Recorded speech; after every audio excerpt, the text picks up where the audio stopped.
அடுத்த நாளும் ரொம்ப சந்தோஷமா தான் தொடங்கும் அப்படின்ற நம்பிக்கையோட தான் அன்னைக்கு நாங்க எல்லாரும் தூங்க போனோம். ராத்திரி 2 மணிக்கு ஒரு பயங்கரமான சத்தம்.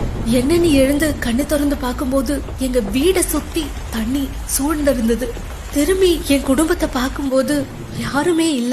என் பேர குழந்தையோட கை விரல் மட்டும் என்னால பார்க்க முடிஞ்சது. அட்லீஸ்ட் அவளையாச்சும் எப்படியாவது காப்பாத்திடணும் அப்படின்னு சொல்லி நீந்தி அவளை என் கையால புடிச்சு தூக்கிட்டேன். அதுக்கப்புறம் என் ஒரே லட்சியம், என் உயிரை கொடுத்தாச்சு இவளை நான் காப்பாத்திடணும் அப்படின்னு மட்டும்தான் இருந்தது.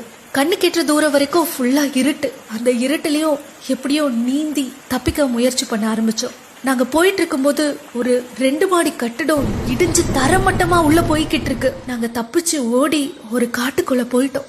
காட்டுக்குள்ள கொஞ்சம் தூரம் ஓடினதுக்கு அப்புறம் பார்த்தா எங்களுக்கு எதிரில 3 காட்டு யானை, அதுவும் ஒரு கொம்பன் யானை எங்க கிட்ட நெருங்கி வந்தது. நாங்க ஒரு பெரிய துயர்ல இருந்து ஓடி வந்திருக்கோம். தயவு செஞ்சு எங்களை எதுவும் பண்ணிடாத, என் குழந்தை எனக்கு காப்பாத்தியே ஆகணும் அப்படின்னு அது முன்னாடி கதறணும். அந்த யானைக்கு என்ன தோணுச்சுன்னு எனக்கு தெரியல.